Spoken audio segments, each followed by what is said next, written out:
Okay, so we did complete with respect to work place, तो काफी tense भी हो गए थे, रिलैक्स हो जाओ। आईपीसी, आईपीसी मतलब इंडियन पिनल कोड, जो हमारे देश का क्रिमिनल लॉ है वो, और स्पोर्ट्स का क्या नाम है, section 80 of Indian penal code talks about accident in doing a lawful act. अगर आप कोई काम, लीगल काम कर रहे हो और वो लीगल काम करते करते कोई एक्सीडेंट हो गया,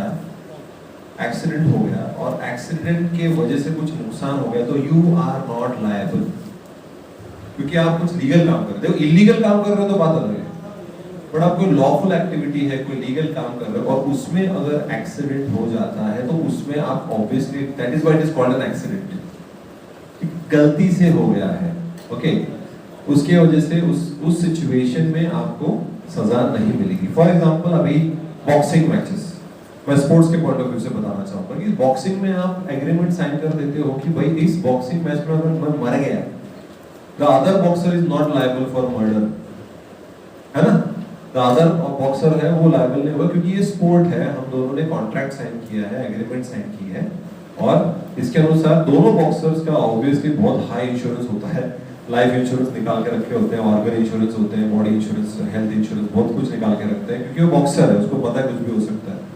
क्रिकेट, आपने सुना होगा फिलिप ह्यूज, वो जो ऑस्ट्रेलियन बेचारा अच्छा ओपनर था, वो बाउंसर मारा उसने, एबट, शॉन एबट करके बॉलर था, उसने बाउंसर मार दिया उनके लोकल मैचेस में, और वो उसको लग गई पीछे and he fainted and he died. तो is Sean Abbott responsible for the death? नहीं, ये एक्सीडेंटल डेथ है। I was doing a lawful act, I was playing cricket, और उसमें वो मर गया। किसी की आंख फूट जाती है, किसी को इंजरी लग जाती है, किसी का हाथ टूट जाता है, कुछ भी हो सकता है। So in that case under IPC that person is not liable for any punishment, okay, sportsman. Nothing is an offense which is done by accident or misfortune and without any criminal intention or knowledge. मेरा कोई criminal intention नहीं है, obviously Shawn Abbott की बात कर ले, कोई भी बॉक्सर होगा, वो मैच खेल रहा है, स्पोर्ट्स खेल रहा है, उसमें अगर किसी अनफॉर्चुनेटली अगर कोई किसी को नुकसान होता है without any kind of criminal intention, ये बहुत इंपॉर्टेंट है। अगर कोर्ट में साबित हो गया कि क्रिमिनल इंटेंशन था, वो नहीं, उससे ज्यादा फर्क चालू रहते हो, तो in the doing of a lawful act in a lawful manner by lawful means and with proper care and caution, proper care and caution. तो फिल्म ह्यूज ने सब हेलमेट पहना था, पूरे पैड, सब कुछ जो भी प्रोसीजर है, लॉफुल प्रोसीजर, वो सारा फॉलो किया। बॉक्सिंग में भी सब चेक किया जाता है कि ग्लव्स के अंदर कुछ पत्थर वित्थर तो नहीं रखे हुए, ग्लव्स चेक करते हैं वो ना बॉक्सिंग मैच के पहले कि कुछ अंदर है कि नहीं, उसके अलावा वो कुछ मेडिसिन तो नहीं खरीदा या खाया जिसके वजह से उसको लगे ना, कुछ एडेड एडवांटेज उसको मिल जाए। And obviously intention is also looked upon कि इसका इंटेंशन रियली था कि किसी को मार डालना, ठीक है। तो ये अगर है, ये सारी चीजें अगर सेटिस्फाई होते हैं, then obviously that person can not be held liable for that accident.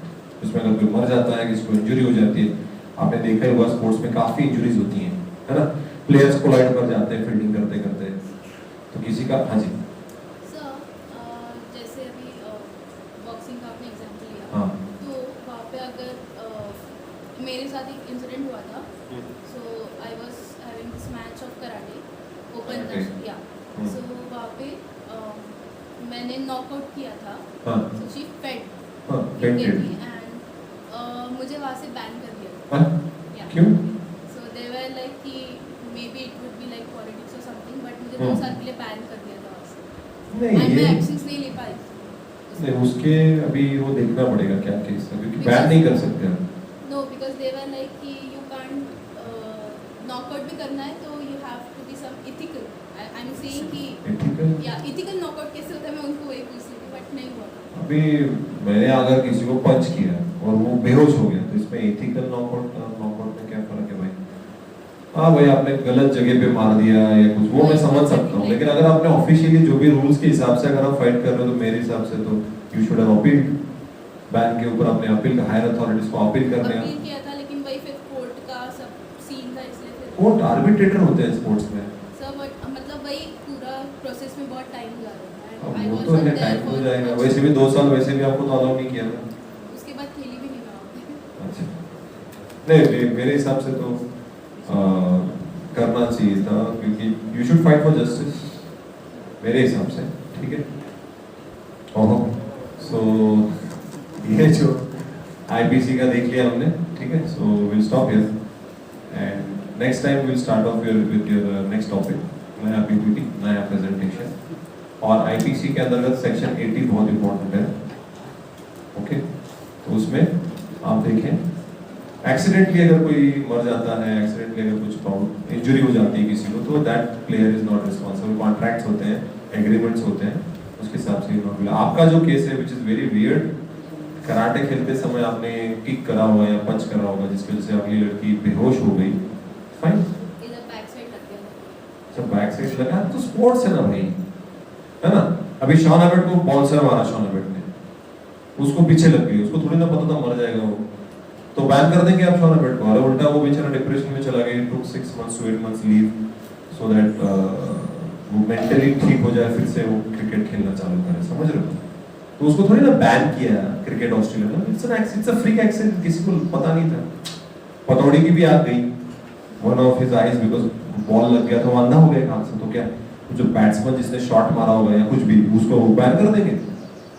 Nobody intends to do। आपने भी किक करा तो ऑब्वियसली आपका इंटेंशन थोड़ी था उसको मैं बेहोश कर दूं। आपका इंटेंशन मैच जीतना था, कैसे भी within the rules, obviously कैसे भी मतलब within the rules. That is, आप अपील करते हैं तो I guess arbitrators and all that thing, it does take time, but you might have had a career in that, कि अगर आप उसी को कैरी फॉरवर्ड करते हैं तो, ठीक है।